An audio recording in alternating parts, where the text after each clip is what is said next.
with me. They have real books behind. I have only a virtual library behind. So those are the real leaders. And I'm just trying to be on their path. So first, let me introduce the two stalwarts whom I have. So I take this opportunity to introduce Mr. ADIL MALIA.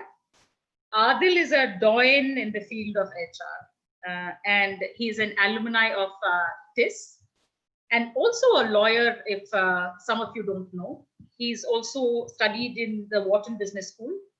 He's currently the chief executive of the firm as he started his own venture, but that's really not ADIL.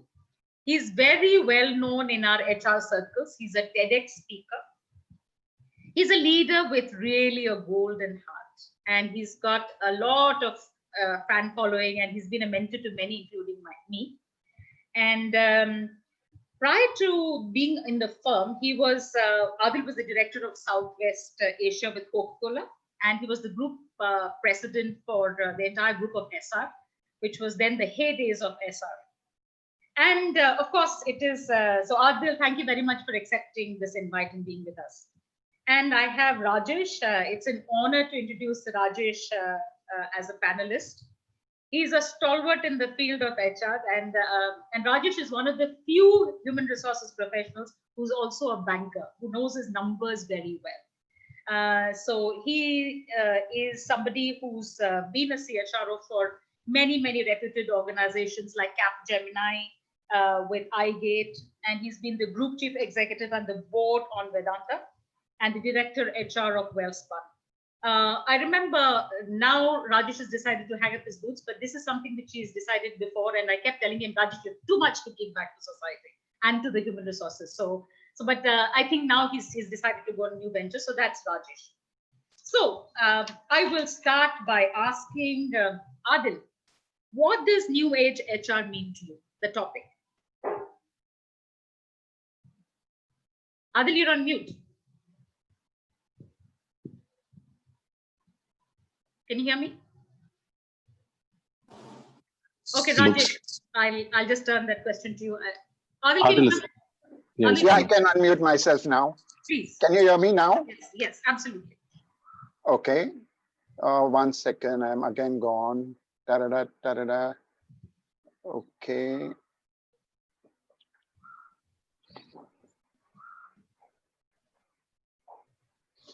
Can you hear me now? Absolutely. All right, sorry for this, because I think I got a message saying that the host has muted me, and I should thank you. Good afternoon to you, and I should thank you, Tanaya, for such a wonderful introduction. Rather than going through any of that, let me say that I wish all of you a very, very interesting times, and may we all live in interesting times.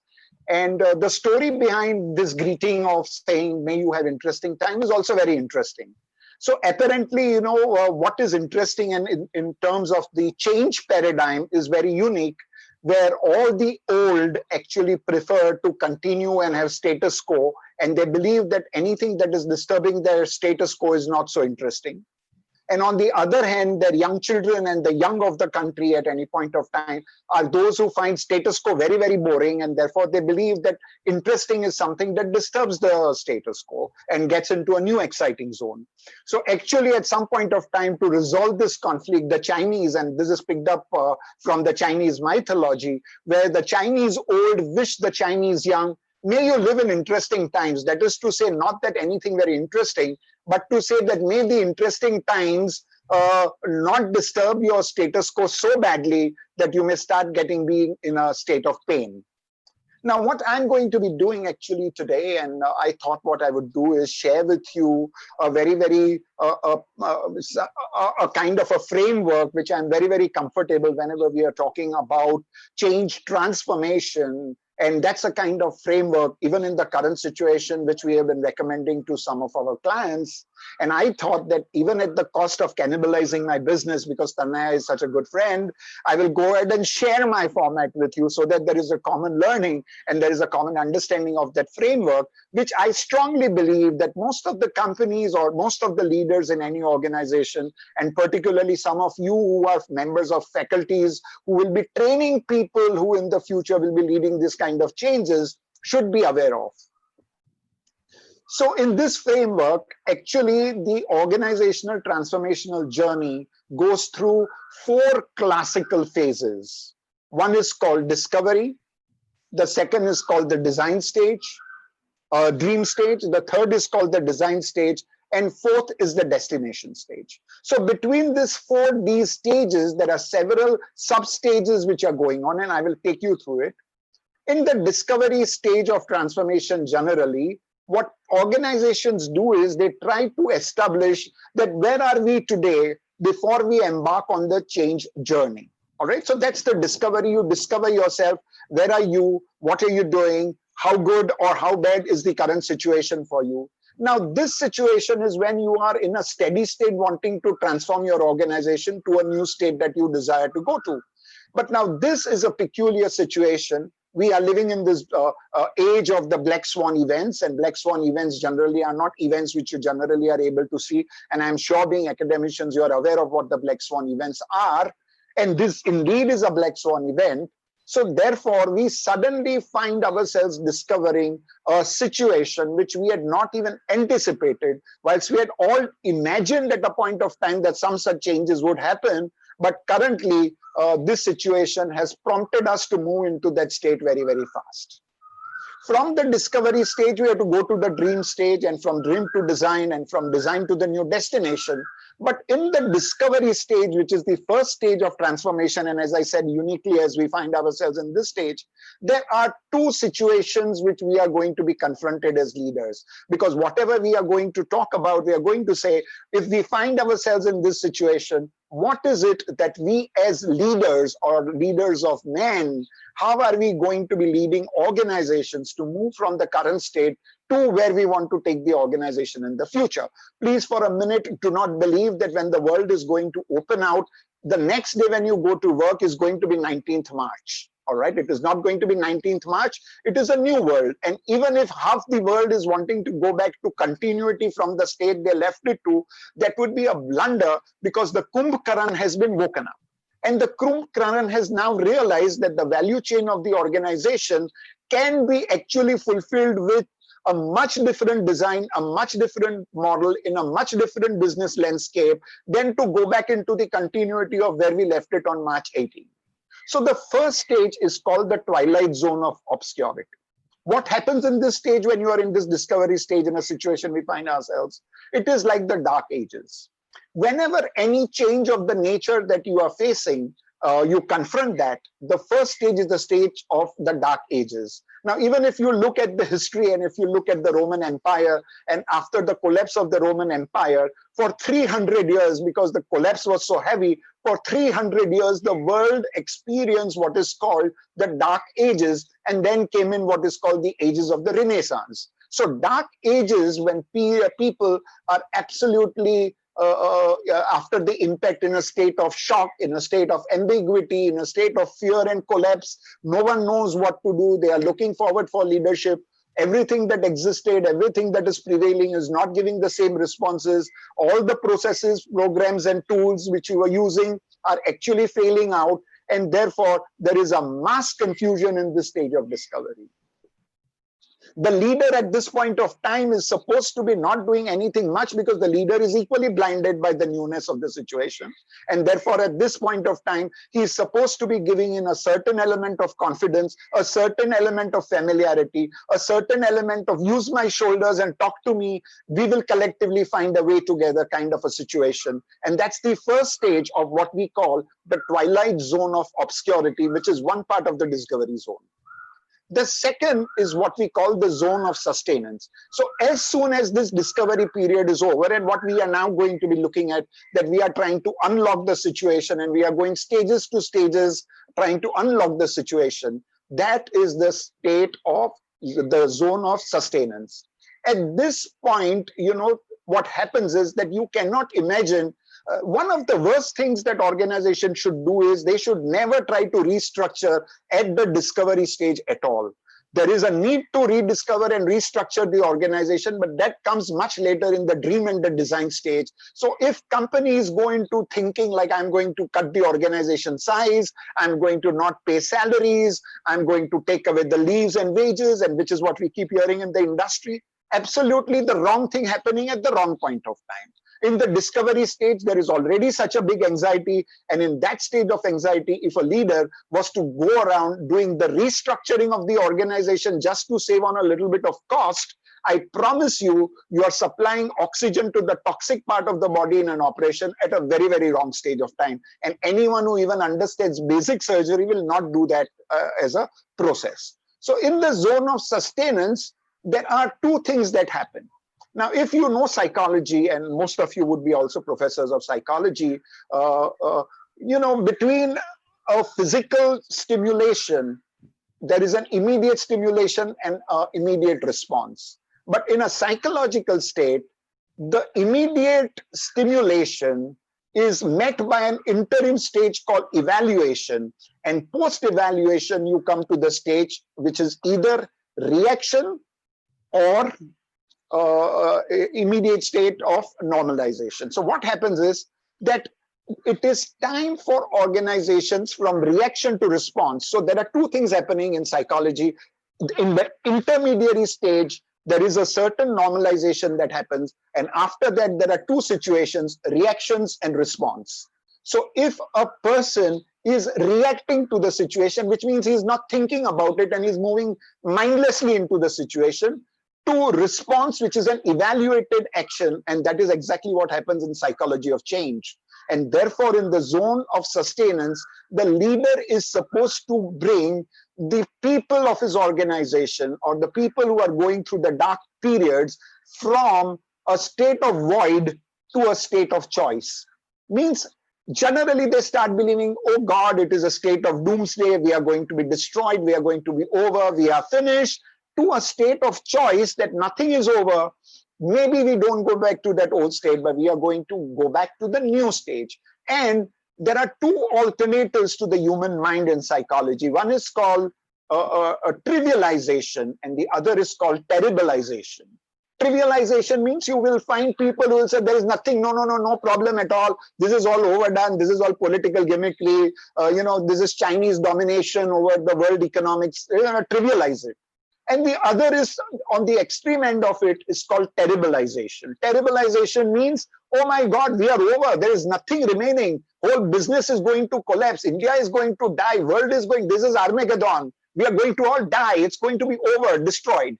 So terribilization and trivialization are the two extreme ends, and a leader in this stage is supposed to bring in what is called the stage of normalization, which is neither terribilization nor trivialization, but practical normalization of what the situation is and how will we take it. After the discovery stage, and in the framework that we recommend to organizations, and of course we make leaders understand and take them through each of the stages as if we are holding their hands and making them do what ideally they should have been doing, we bring to the second stage called the dream stage, which is a zone of inclusive engagement. First, in terms of auditing as to now what has really happened, where have we gone wrong, which of our systems are not working, which tools are failing, how is our purpose impacted, how is our vision that we were doing on 18th March, how is that vision impacted, are our values in place or not, or they are also impacted. Suddenly you will find that, you know, organizations which were talking to their people all along till that point that we are all part of one big Vasudeva Kutumba. You know, we are all family, we're going to take care of. At the strike of the dawn on 19th are talking about, can we cut people? Can we, now no one is thinking in terms of what is happening to them, but everyone is thinking in terms of how do we voice the organizational business case more than advocacy of people. And that kind of value systems and the culture of the organization which they were going suddenly go through a schizophrenic change and swing on to the other side. And even the organization's capabilities, which they used to pride for the value creation journey, gets impacted at this point. So in the dream stage, what you're doing is you're re-looking at it and bringing it to the next stage to say, where is it that, what is it that we want to do now, having found ourselves into this stage? And that is when you bring into what is called the design stage, from the dream stage to the design stage. At the design stage, the organization and its leadership goes into design thinking. What is the new landscape that's emerging in light of the new situation and the new technology and the new challenges? What are the new business models? How is the technology going to help us? What are the behavioral economics, or what is the humanizing of the new opportunity, the new tools, and the people? How is the samanvay of these three going to happen in the revisioning, strategy, and calibration? And the last stage from design comes to the stage of destination, or the stage of the ultimate journey that the organization has to move in. How do we matricize? How do we scorecardize the organization? How do we create a sense of rededication? How do we strategically connect our people to the new purpose as they were connected to the old purpose? How do we strategically re-engage our people? And how do we execute our programs and plans so that we rebuild the organization from the destroyed state that we find ourselves in to the new state of the new business model that we are taking into? So this is the kind of overarching framework in which the organization will have to manage its transformation and its change. And therefore, the leader needs to be equipped, trained, competent, capable, astute, and what we call a quiet leader. And quiet leadership is a model we'll talk about at a later point of time. But that's the kind of journey and the framework you will have to follow. So Tanaya, does it give a certain kind of a framework to talk upon? Oh, perfect. That's really so brilliant. And no wonder I didn't know that March 19th was, where the Kumbhakarna was awakened, and we moved from something called terribilization, and then finally to the design stage, and finally the destination stage. In this background, Rajesh, what is the new paradigm in terms of leadership capabilities, do you think? Particularly, since you've gone through so many different kinds and types of organizations. Yeah, absolutely. And thanks, Tanaya, at the outset. Absolutely a delight to be here with you and Adil. And I hope I'm coming across clear. Just by a show of hands should be good enough. Yeah. Okay. So first and foremost, thank you for a gracious introduction and a superb opening by Adil anyway. So I'm following this. And to be specific with your particular comments, there are a few stuff that I think are absolutely crucial leadership transformational capabilities that one would need to work on. Let me run my mind. I think the first and foremost is what I would call as, and completely dovetailing into what Adil said, the first one is in huge influencing capabilities. Let me speak a little bit more about influencing capabilities. I think to drive this entire transformation, you can't be managing transformation. First and foremost is tackling the mindset and having massive amounts of influencing capabilities. The more and more we get into the mindset of managing people, I think lesser will be the transformation needle that will move. So obviously, I think one needs to really bring in three quotients, which we all know and knew. I think I'm bringing the fourth quotient. So along with the physical quotient, the intellectual quotient, the emotional quotient, there is a fourth quotient, which is the adversity quotient, which needs to really be played out beautifully for one to really influence and make that entire move. It's a soft skill, it's a hard skill as well, and one should know how to really make this happen. That's number one. Number two is the conventional one, which is like, making things happen. Making things happen, high amount of executional rigor and making things happen, taking it across the finishing line, so very critical. I think there are multiple things happening at this point of time, many failures as well. I think it's important to really make things happen and cross that particular line to really figure out an outcome of success or a failure. But executional rigor and make things happen is the second one that I would say. Third one, needless to say, everybody is counting money at this stage. I think commercial acumen is something absolutely crucial. You can't be running away from it. I mean, absolutely heads on. You have to face that situation very clearly. I think there's cost and money on the table. You've got to make a lot of business sense and prudence. And as you introduced me, I think money is something that strikes very quickly for me. Anything with respect to transformation, one has got to see that very clearly. The fourth one is reinforcing culture. And Adil did allude to that particular point. It's so very essential. When we are blending this entire, high tech and high touch, I think it's so very essential when the world is turned, God knows whether it's turned 90 or 360 or 180, but the world has changed. I think there's a huge amount of cultural reinforcement that's needed. Are we still, together in this entire unified vision? Are we really reaching out? Is there a cause for humanity and care that we are really demonstrating, along with some of the harder ones that we are facing with respect to whatever, call it optimization, delayering, downsizing, whatever that's keep happening? Are we really playing it in tandem? Are we really doing it well? So the cultural part of it will come into play. You must have spoken a lot about culture, but are you really walking the talk? And the single measure of really testing out culture, according to me, is, are you treating employees the way you would treat customers in this situation? I think that's the ideal measure. If you're able to do that, I think then you really hold out very well in the eyes of everyone. That's the fourth one. The fifth one is, of course, I think one needs to be very, very different. You need to give a lot of space to your innovation and design thinking at this stage. I think there's a lot of stuff that you need to view at, looking at very positively and figure it out as opportunities. The more and more you see things as opportunities, I think you make the entire organization move forward. Yes, I think the whole system is bogged down to look at cost structures, but I think there's also the time to figure out, at least with a reasonable amount of customer reach, as to how to look at growth repositioning also. Everybody will say that the entire visioning is so blurred, nobody knows life beyond this, but winners clearly will see opportunities as well. I mean, look at Reliance. I think they have seen an opportunity, and look at the way they've grown as far as this entire adversity is concerned. The valuation has gone exceedingly high. They have seen massive opportunities of bringing things together. They have done a deal in this adversity. So I think winners clearly demonstrate that differently. The sixth one is digital. I think it's possibly the most abused word after strategy in management. Very few people understand what digital is, and people use this entire word for technology. I think one has got to understand there are just four simple things if you really need to understand what digital is all about. Digital uses technology, but has to deliver a unique customer value proposition or an experience, has got to make your processes agile. It has to lead to business valuation and enterprise valuation. If this entire flow is not happening, for God's sake, don't use the word technology. Just running a few enterprise systems here and there, moving a few legacy systems and building apps is not digital alone. I think digital is this entire ecosystem of this particular business. One needs to understand how to position this. And this digital is something which is like very crucial for the entire ecosystem to understand if you've got to make a stride forward in this particular era. I'm happy to talk more about it, time permitting, but I think I've just struck the point. The seventh one is emotional intelligence. Needless to say, I think one needs to balance it out.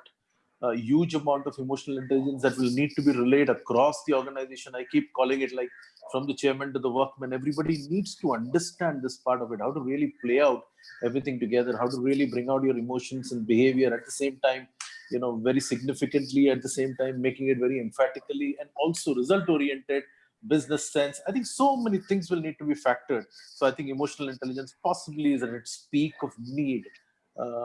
Agility and adaptability. I think while a lot of us will show agility, I think there are a few areas that you may have to give in as well as adaptability.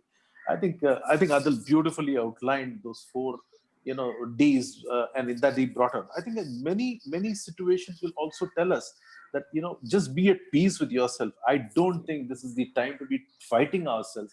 This is also the time to be befriending ourselves. I don't think we've had too much of time to doing internal reflection. So I think there's a massive amount of adaptability also that will need to come in. I think the world is at a rush of agility, but agility and adaptability are like, two sides of the same coin in my view.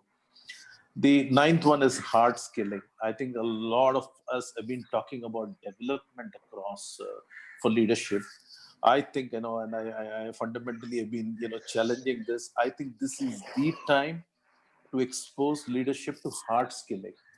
It is not to be driven by objectives or to be driven by review systems or to be driven by the Darbar meetings.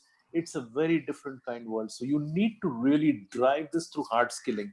And I think, let's face it, as we go up the pyramid, I think leadership has been a little scared about the disruption of digital and technology and handling transformation. So I guess they need to be hard skilled and not just developed on this one. And finally, the last one is the world of predictives. I think you've got to clearly understand and take some calculated and reasonable position. Nobody knows the future. I think it's like, really cliche. One would say, I really know and I'm planning well. Nobody knows. But winners clearly take a reasonable amount of position. You can build a lot of algorithms and mathematical models within whatever parameters and dimensions that you have and take those positions. And people who take the enterprises who take that position will clearly be, front-ended winners. So Tanaya, I think these are the 10 dimensions that I thought will be relevant for the positioning of today. And Okay. hopefully I've dovetailed into what Adil said and connected this for you to, give me your feedback as well. Oh, perfect. So that's a 10 on 10.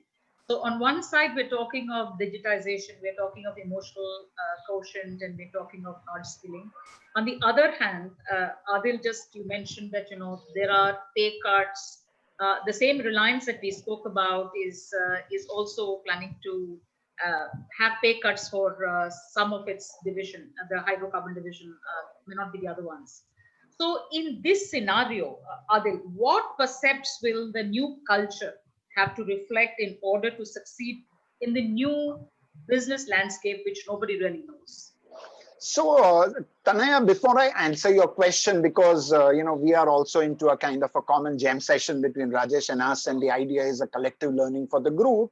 I also want to add on to what he has said. Whilst of course, everyone has a worldview from his windows, and Rajesh has a view of the 10 points from his windows, and I would have had done it in a different way from my window. And of course, around 4 of them are very, very similar. But there are 3 very uniquely different, which I want to mention because they are very relevant. Number 1 is that leadership until now, and this is our experience of being in consulting and at the corporate board level roles for all our practically 40 years of our career, we have been out there. Number 1 is that there is a tendency of senior leadership to be blinded by what we call the Pareto monster. Sitting on the table at any given point of time is a Pareto monster who represents 80% of the problem that the organization perceives for itself as the problem to its value creation journey. Now, the experience in organizations is that leadership is so bothered about proving its efficiencies in the short run that disproportionate amount of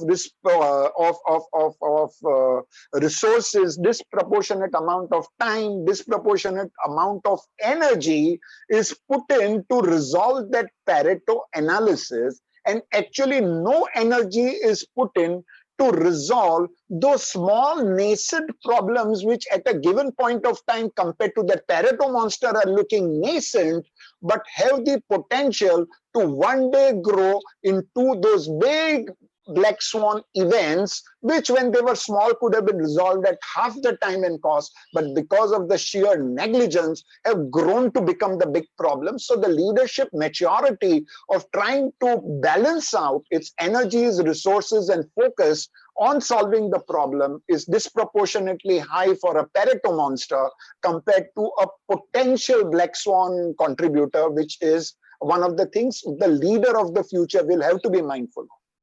The second most important thing, I think, and of course, I agree with Rajesh on most of the points, but one of the most important things I believe is that your ability to stage gate the process, and there are 3 skill sets that he will need to have to be able to manage and steer the stage gate that I was talking about. One is process championship. Whilst I have spoken about it, and I promise you that leaders who are capable of only running their current businesses efficiently are not necessarily those who will be able to manage a change transformation. They are very, very good at running their value chains effectively. They are very effective in trying to making the money at that point of time as what the business plan is. But their ability to lead the change or their ability to manage the change is certainly not there. Therefore, number 1 is process championship in managing transformation, because we are going to keep facing these kind of black swan events now very frequently. It is not going to be once in a while. It is going to be so frequently that by the time you came out of monetization, by the time you came out of the bank crisis, by the time you now have got pandemic, and another thing you don't know which will come out.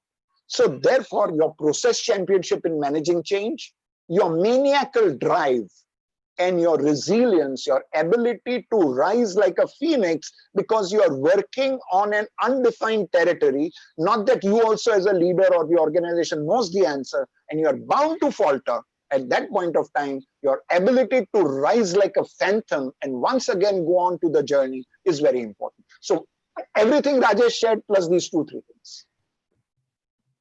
Okay, so what do you think will be the new culture, therefore? So number one is, let me say that, most of the corporates don't understand culture, and most of the books that you read, I sometimes feel very, very shocked when I read the books on culture and the way they define culture. Most of them, it looks like, have not understood culture, have picked up the sociological definition of culture and tried to apply their intelligence and mind to bring in into a corporate context and define sociological cultural concepts into corporate domain. Now, as a human body, we all know that every human body has got 11 systems: the digestive system, the respiratory system, the cardiovascular system, etc., etc. So whether you are a Britisher, you're an American, a woman, a man, anybody, there are 11 systems which have got to be present, which have got to be working in a certain pattern so that the man can be a healthy living human being. Likewise, organizations also have very critically 8 organizational systems, irrespective of whether they are in this continent or any other continent, whether they are small or they are big, whether they are manufacturing or non-manufacturing, whether they are made in India or made in China. Every organization needs to have those 8 systems in place: order to remittance, new product introduction, supply chain management, quick market intelligence, cash flow management, business planning and review, brand management, and new technology introductions. These are the 8 processes every organization needs to have. Now, the way the organization uniquely goes around managing these critical 8 processes, the values, the decision-making process, the line of thinking, the empowerment, that defines the culture of the organization. So culture of the organization is the way it continues managing the 8 critical value creation processes of the organization by virtue of its leadership and people management processes. What do we now find ourselves in? In the line of 18th March as one parameter before COVID and 19th March after COVID, what is the cultural challenges that we will have? So number one is, we need to be very clearly understanding that rigidity is gone, and rigidity will have to bring in flexible cultures. The second is, whenever there was an alien person who had come into the old system, the rigidity would tend to eject the person out. You are not like us. We do it here in this particular way. You are suggesting a different way. We blockade you. And Tanaya, you and I have had discussions that there are rigid organizations which not only reject the person, they eject him. Not only reject, but eject the person out if the person brings in a cultural practice or a pattern which is totally different. Versus adoption of the new culture and the new practices will now be the real mandated way out. Resistance to technology, which we have seen, and most of the classical organizations, the legacy organizations that we have seen, are those who have rejected technology. They still want to go back, and there is a very beautiful book by Talib called Fooled by Randomness. Most Indian organizations of a legacy nature have all along believed that what they did in the past, as a result of which they got success, they are fooled by the randomness of their success to believe that they will repeat the same thing and naturally the success will happen. But the ecosystem and the enabling environment being now different will not necessarily make them succeed the same way it made them succeed in the olden times. Now, outcome was more important in the old culture, processes were not. So irrespective of process, if I want this outcome, that outcome is the culture of the organization. You show me the face and I will tell you the process was the way in which it got done. And that has gone through a 360 degrees change, 180 degrees change, not 360. 360 comes back to the same situation. 180 degrees change from that cultural point of view. And earlier, they used to manage more and more by guts and insight, versus now big data analysis and evidence-based success is going to define what the culture should prevail in the organization. So a very long-winded answer to a very nice and small question you asked me. No, I agree with you, Adil. And in fact, I think that as we grow in organizations, or as organizations come back to normalcy, I think this is something which is the DNA of organizations, which is very difficult to define. But very honestly, once you walk into any organization, you can actually make out the difference, So I think the vibrations will make out.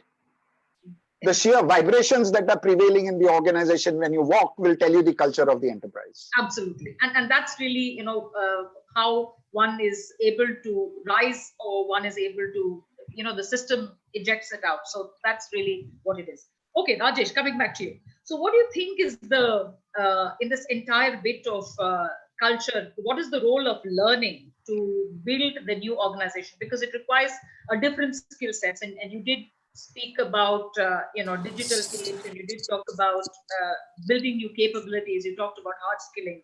So what is really the new reality and what is the role of learning in all of this?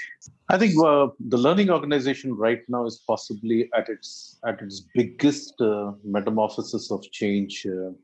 I think it's feeling so. There's a lot of positive movements and a lot of areas which are still in transition, and there are a few things which have come as challenges. If I were to look at it today, the entire aspect of learning, which we have been advocating in the corporate world for too long, I think the virtual part of it, the e-learning part of it is all done with. But empowering the learnees more is something that has actually happened through COVIDization. So we have actually digitally empowered the learnees. So they've started feeling the content, they've started owning the time, they've started owning the delivery. So I think that's something. So self is the first change that I see. Number two, it's become much more immersive. We've been talking about immersive learning for a while. I think one can feel the real impact of having made it immersive. Of course, things like gamification, MOOCs, and the entire aspect of bit-sized learning will make it much more impactful because the attention span is going to be limited. So small microbit learning modules really make it effective. But the point that I'm trying to make is, while a lot of the entire learning management system has undergone change, and while in large enterprises you have the LMS which takes care of the entire process flow as far as learning is concerned, the biggest challenge that I see is the entire connectedness to the talent architecture, connecting some of the points of change that I spoke about. So conventionally, I think talent architecture used to sit in the talent management window, and learning used to own more of the curriculum, content, flow, design, delivery of the learning part of it. That's how the architecture was. Now, I guess the entire capability building architecture is something which the learning organizations will need to own much before, because the talent organization is not something that's going to hand over to you readily. So the ownership of the entire talent architecture gets co-owned between the talent management and the learning right now. So the learning core part of it has actually moved a few inches more strategically into the talent architecture. That's number one. The delivery, the content, the top-ups, all of that will actually start moving out because there's no too much of scope available in the enterprises for learning delivery, learning admin, the entire, the content management and all of that can easily be outsourced. There are a lot of experts and plenty of companies and plenty of specialized outfits available today. And in fact, a lot of product companies have also come up which can actually enable you and get the entire tech in place as well. So learning is possibly one organization, one function which has actually moved very dynamically in the marketplace. It's for one to really own this and really develop it as a center of expertise, the design part of it, the curriculum part of it, thinking about the new age capabilities, and to design it today and to really get it right and keep moving it dynamically is what learning will need to do. So learning will really need to play out the center of expertise role, and a lot of it will actually move to the other part of it. And if companies do have shared services, I believe they will start taking over that part of the learning organization, because a lot of business as usual as far as learning is concerned is happening as well. So this is my view on the entire enterprise learning shifts. Yeah, and this is where possibly the organization gets a little divided.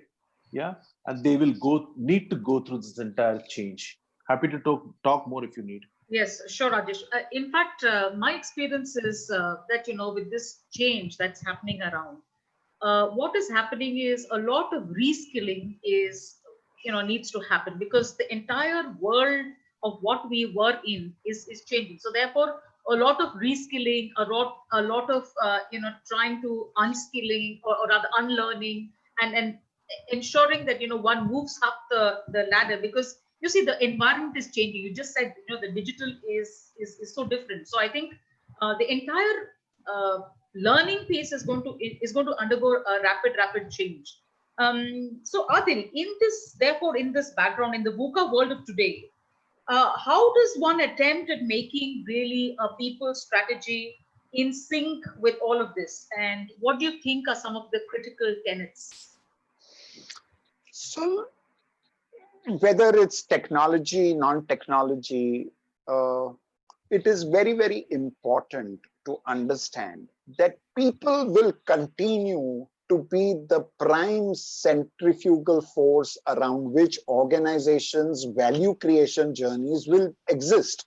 Whilst technology may aid it in one way, whilst there may be multiple business models, the new business landscapes that we may talk about, somewhere down the line, all of these modifications in the organization's life cycles and its processes will still be centrifugally driven by people who will be at the center of the value creation journey. Maybe lesser number of people, maybe differently skilled people, maybe differently competent people, but people will be there at the center of the value creation journey.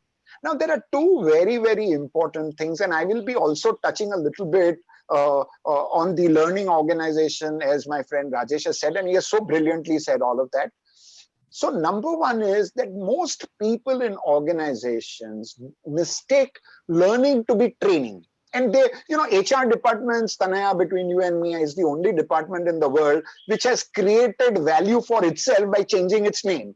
So it continued to do certain things which it used to call administration department. It continues to do the same thing. It called itself personnel department. It continued to do the same thing, called itself HR department. It continued to do the same, called itself OD department. It continued to do the same, calls itself people department. It continues to do the same thing, calls itself learning department. The activities continue to remain same. We have created value by changing name, and therefore the credibility certainly sucks because that's not what is expected. Every organization, to be able to be successful in its value creation journey, needs to have certain capabilities, organizational capabilities, and they should not be mistaken to be competencies. Competencies are different, organizational capabilities are different. So every organization has certain unique capabilities which are far more differentiated than the capabilities of its competitive space in which it is creating value. And therefore, it needs to have a continued edge in that space. Now, competencies are coming from people who are supposed to have certain competencies to be able to create value out of the organizational capability where they are hired to generate value for the stakeholders and shareholders. So it is very, very important for us to differentiate, because you may continue doing, whether you change the platform, you call it e-learning, you call it everything, you call it machine language, you call it machine learning. If you continue to do what you were doing in your classroom training programs and now offer to them on an e-learning platform the same thing, you cannot say that because I'm using an electronic platform, we call it learning instead of training. And that would be the most foolish death knell that we would give to the learning organization.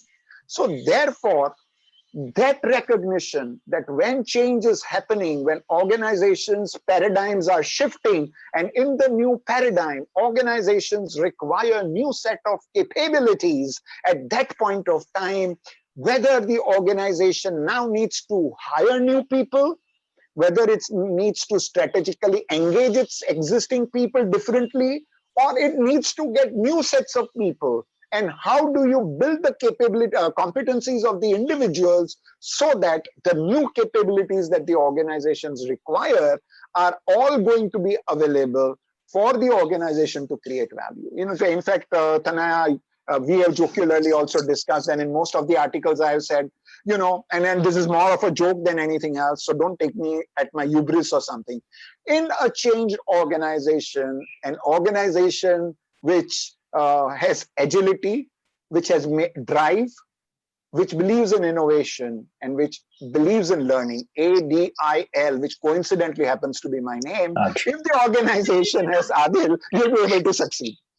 So that's jocular, but the idea is that learning is so important because knowledge and processes of the organization outdate themselves at a pace you can't imagine. If I were to ever be asked by a student or my son or anyone, give me that one piece of knowledge which will sustain me forever and ever, I won't be able to give. But what I can really do is make him learn, teach him how to learn. Learn to learn is the most important capability that individuals and organizations will have. Because knowledge will outdate itself. There is no one knowledge which will be forever sustaining as itself as the ultimate knowledge in the world. But your ability to learn, will determine your success. Oh, absolutely. Oh, absolutely. Tanaya, can I come in? I just want to close that people strategy part of it my own way. Can I do that? Yes, of course. Just give me a couple of minutes. I'm having come from the business. I think I just want to offer a little bit of a dimension to this. Since you asked me what is the correlation between people strategy and business strategy, I'll simplify this by using my own terminologies, which I call the 4C model. And I'll possibly elaborate this 4C model. The first one, I think we've spoken in. He has it as ADIL. Sorry? No, I said he has it as ADIL, so I was thinking you were going to come up with something called Rajesh. Yeah. That would be too long, so he's decided to do 4Cs. Okay, go on. Sorry, the 4C. Luckily, I have the advantage of a small name. Speaking is a function of how many books you've read. So, look at his library, look at my library. So that's where the answer is, okay?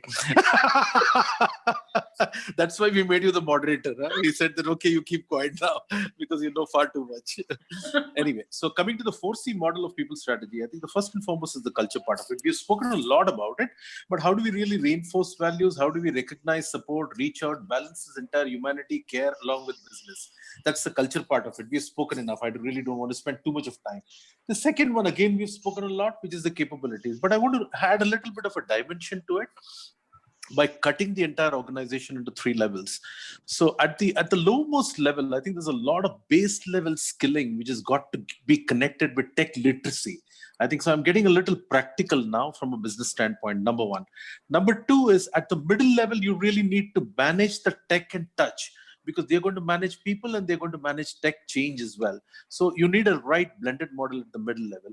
At the senior level, I think there's an infusion of complete digital literacy, multi-skilling, liquid leadership, because people really will need to manage a lot of stuff which they're possibly unaware of, what needs to be skilled. So that's so far as capabilities are concerned. And the third one that I'm talking, the third C, is contribution, in my view. I think for decades, we've been measuring performance, which is the effort, but I think it's come to a stage where I think contribution is becoming very relevant. What is the role of HR and how can really HR contribute and enable the top line, the middle line, and the bottom line and the cash is something very, very essential. You've got to get into a little bit of quantifiable HR. I think that's something which actually will have a lot of demand now. I think you will have a lot of quantitative guys, just as you have a lot of data science guys and the analytics guys entering the digital stream. You will have a lot of quantifiable guys who will be able to connect this. And the last one is the credibility, the 4th C that I call it. And credibility is not just the commercial business, but the how part of it. The social business is also becoming important. What you do is possibly less important than how you do today. I think that's becoming very, very important. And both the internal credibility with respect to displacing engagements with experience and with respect to, displacing the entire external social engagement models with something very new, where you're able to really speak about, what is that you're doing out large, very openly. And one needs to see that you're really blending the commercial models and the social models together. So again, just coming back, culture, capability, contribution and credibility. I think it's the 4 business linkages that I want to say. Tanaya, sorry, can I add on before you bring a conclusion? And very beautifully, this people versus technology kind of a conflict that we are talking about is resolved by a very beautiful ancient quote, and it's an Urdu quote, and let me quote it for you because it brings a resolution to it. It says, "Muktasar si zindagi ke bas yahi afsane hain, yahan tir bhi chalane hain, aur parindo ko bhi bachana hai." Look at the beauty of it. We have to ensure that we will succeed in the new paradigm and learn new things. At the same time, we have to remember that we are people, we are a human organization, we are an entire human-based civilization. So we have to protect our people at the same time as we progress with our business plans and industry. Mashallah, mashallah. Super, very nice. Very nice. Anyways. So, I'm not going to get both of you just speak about the corporate world since we have so many academicians here. So Rajesh, my next question to you is, and it's really for the audience, what do you see as the gaps between what the industry expects and what the management students come with? So since all of them are academicians, they would definitely want an answer from both of you as stalwarts. So if I've understood your question right, what is the message to the teaching profs, and what is the message to the students? What happens is, when as a group CHRO, both of you, you are expecting a certain quality to come in. So what do you see as the gaps? Okay, so first and foremost, I think the clear gap that's going to emerge is the entire aspect of employment. I guess all of us are very clearly aware. I'll get to the employability part of it a little later, since I do some amount of work for CIA at the back end as well, very aware of what the ratios are, how the entire planning is going to come into play, and what are some of the emerging levels, and what are the overall densities of people that we are really populating at a national level. So clearly, I think employment is one area which is going to be left a little behind. I think the entire teaching staff owes it to their students in terms of clearly making them aware as to what are the emerging spaces coming and what are the emerging industries, whether it's drones or logistics or entertainment or gamification, very clear IT services, enabling all of this very clearly in terms of what are the future is one area that will need to come into play. With respect to the entire aspect of employability, I think the gap continues and the gap will possibly widen. All of us very clearly understand at the policy advocacy level also, clearly the employability gap right now, what employable skills are only about 20%, and the relevance is only about 7%. So we are talking of a lot of gap that needs to be bridged. And how can we do this? I think we don't want to be putting the problem on the table. I think it's also an opportunity where research has got to be intensified. Research has got to be intensified by getting into the industry a little more now. How will it happen? I think the absorption will need to happen on both places. Get a lot of industry into academia and get a lot of academia into, get a lot of students into the industry as well. How will it work is something one needs to really develop a model for the next 2 years. I think that's going to be very crucial. The third dimension is going to be around continuous learning. I think, the entire academia can play a big role because the amount of continuous learning that will be needed will be far too high in terms of delivery, in terms of research, in terms of broad basing knowledge, etc., which the academia can build. A few minutes back, we spoke about how learning will span out in the corporate places. So there are a lot of gaps that's going to emerge which the academia can take into play. It's not so academia has played a big role as far as entry level population is concerned. I think at the middle level, they can contribute quite a bit where people go back. It's not that you support just the learning at the workplace or learning while they're working, but I think, it's also, you spoke about reskilling as well. So I think that's another area where they will need to come into play. So clearly, I think the focus is, message to the teaching one is research, industry, employability skills, new age industries. Clearly, they need to guide, I would also step a little more. I think looking at the entire GDP of the country, I think to encourage a lot of startups, I think that is what will actually accelerate or make the entire economy grow exponentially, because this is not going to be a sequential kind of a catch up that we will need to do whenever it happens, 1 year, 2 years down the line. So we'll need a lot of startups and how will it really come together. And some of the curriculum will need to be challenged completely. A lot of redesigning and a lot of rewriting will need to come into play. So far as the students are concerned, I think they will need to really focus on a lot of hands-down research, lot of new areas which have come into play, which have no precedence whatsoever. So no borrowed knowledge at all. Yeah, they will need to multi-skill. I think they will possibly need to multi-skill at their best, because every single job has undergone something like 25 to 40% change with respect to the entire job description and the amount of skills that's needed, particularly facing the future. Continuous learning is an opportunity. Once they are in, they need to possibly plug and they need to be really continuously up and learning. Again, the graph needs to be very, very high. One area which again research will point out is the students community tend to give up a little and move more towards career transition. I think building a skill of not giving up is something which will come in very handy. And this is from an industry practicing manager kind of a view. That will help. I mean, that will definitely help. The purpose will need to be a little redefined. We'll need to get a little sharper. And I would encourage a lot of feedback to both, I mean, for the teaching staff and for the students community. The more and more they speak outside and getting a lot of outside in views continuously, is something that is going to help both this. I hope I've left adequate on the table for you to, consider. So Adil, I'm going to ask you two questions actually. So for instance, teaching has changed, right? So now earlier it was more classroom teaching. Now it has gone to Zoom and Google Hangouts or Teams. So what is the recommendation that you're going to give to teachers to upskill themselves? I have two questions for you. Question number one, because we're short on time.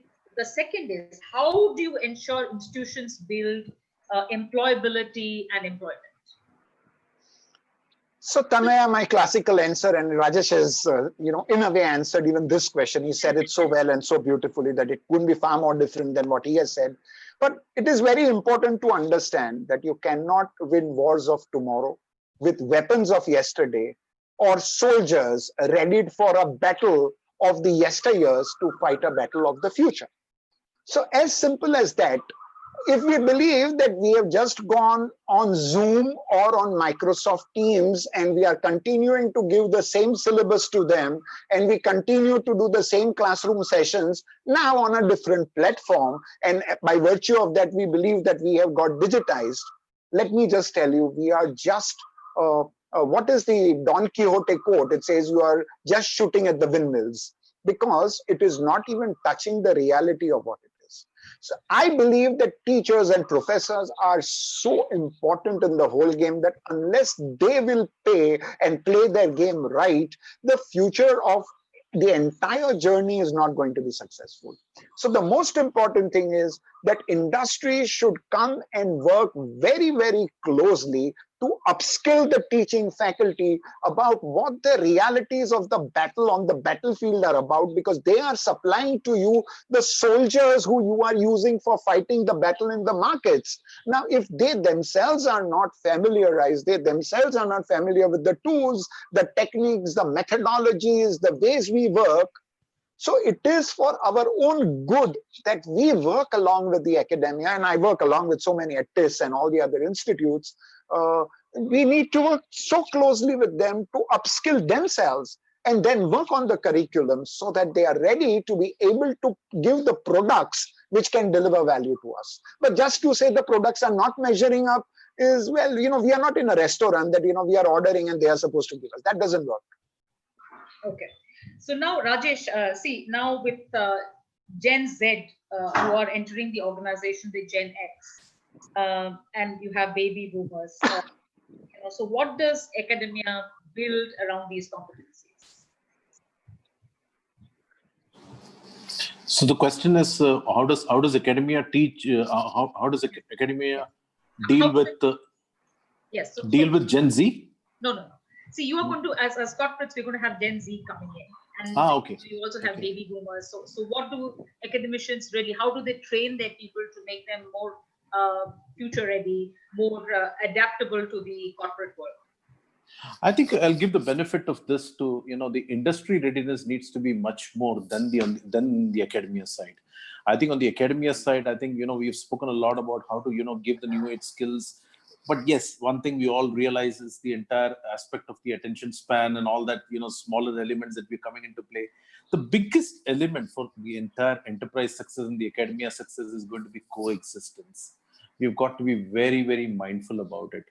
At both the levels, since the demographic shift is happening massively, we maybe a few months back assumed that there will be a complete displacement with the kind of digital that we're speaking about, that the entire, baby boomers will possibly get displaced by, some of the younger generation, and then upward cascading, and that will happen. No, I think there's got to be a lot of coexistence that has got to come in. Yeah.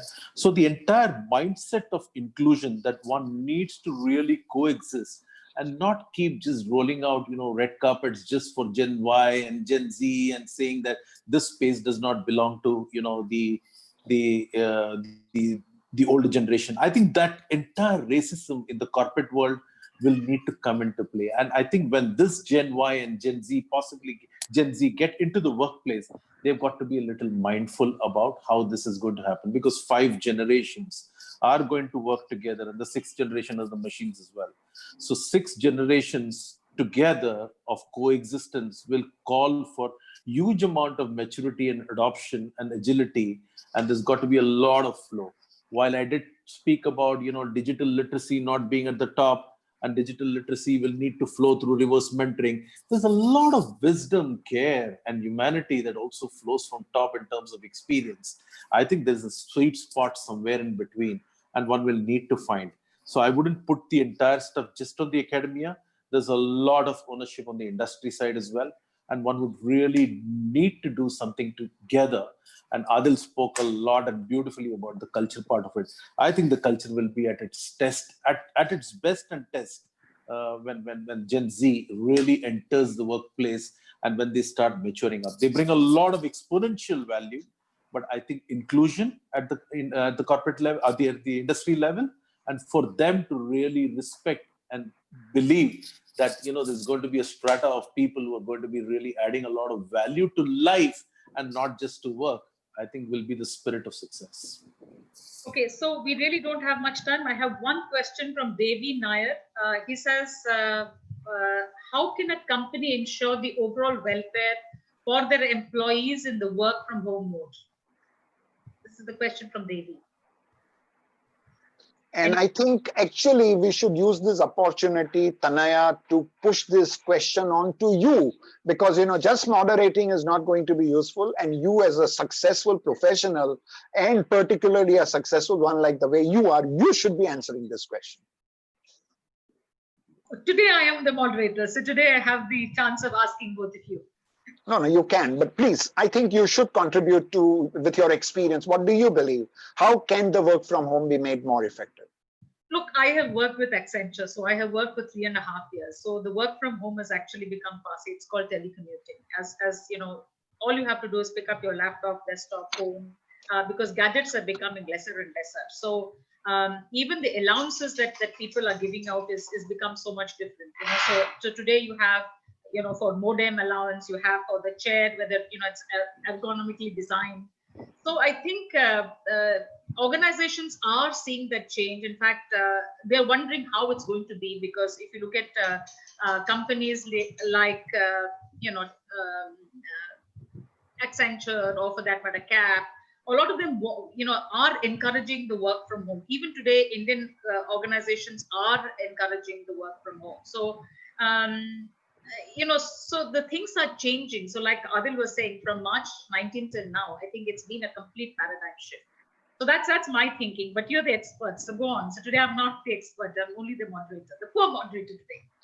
Tanaya, what I feel is that people are slightly mistaken about work from home, because the experience that we have had in the last 2 months is not really very classical experience of work from home. This is a very peculiar situation. Suddenly it has been put onto the people. Suddenly the husband, wife, and the family, everyone is at home. And suddenly everyone wants to use the electronic gadgetry around the house. Plus the domestic servants are not there. So this classical experience that people are having in the last 2 months is not stereotypical of what a work from home as understood in its real concept is. The whole idea is that we are now having sufficient amount of technical capabilities and individual skill sets to be able to ensure that the value that each individual in his particular role is creating physically from the organization can now be created from any location. So why would you say only work from home, work from restaurant, work from hotel, work from anywhere else? The idea is that you don't need to be physically present in the physical premises of the office to perform the role of value creation.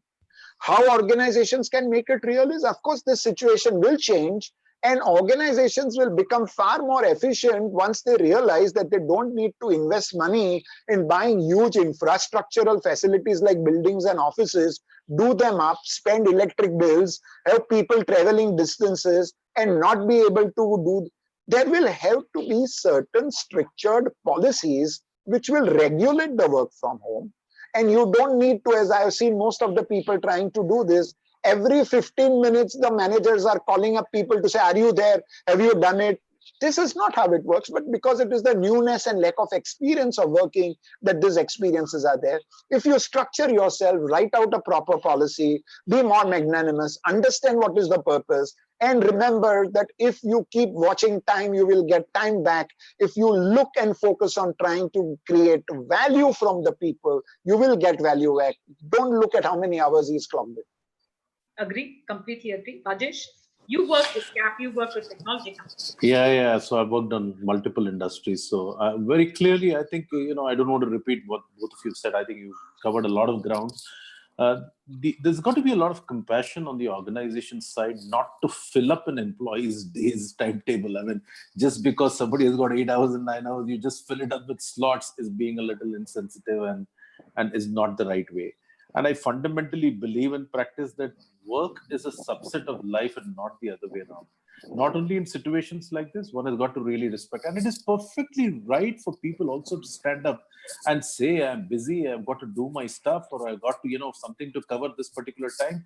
This appointment cannot be done, or this call cannot be done. I think employees also not to get stressed and stand up and convey the right reason and not give some other reason just because you always have this kind of a mindset that this time belongs to the office and I'm not supposed to be, doing something else. But, you're not supposed to be locked up in a room doing calls and doing this. So there's a lot of compassion and care that has got to flow. Management has got to realize that this is not, you don't fill up too many meetings and reviews all points of time just because you don't have anything else to do. I think that compassion will also need to come. At the same time, employees will need to stand up. I mean, people who are there, who are connected, will need to stand up, number one. And they've got to really invoke the trust as far as making this work right is concerned. So they've got to really encash it, use it well, and really, demonstrate the act of trust that will work. And finally, also, Rajesh, also the fact that HR departments should not want to engage people in trying to run Rangoli competitions because they have got time and they don't know what to do. So you see, there is another logic I have heard, and the man says that if I am not busy and if my wife does not see that I am engaged for the whole day, then when I go back to work, she will ask me, how come now you are saying you are engaged for the whole day, but when you were at home, there were not 3 calls coming to you. I saw that on WhatsApp University, Adil. Anyway, thank you very much, audience. You've been a great audience. Thank you, Adil. Thank you, Rajesh.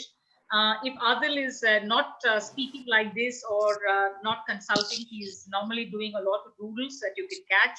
And you can probably catch Rajesh in his, what is it called? The desert storm? What is the bike called? Yeah, the desert storm. Yeah. The Gugu Man. So thank you, everyone. It's been a brilliant session. I enjoyed myself. You can see a lot of compliments there. Thank you very much. Thanks, Tanaya. And thanks, Adil. Thank you, Tanaya. Thank you, Rajesh. Thank you, organizers. Thank you, audience.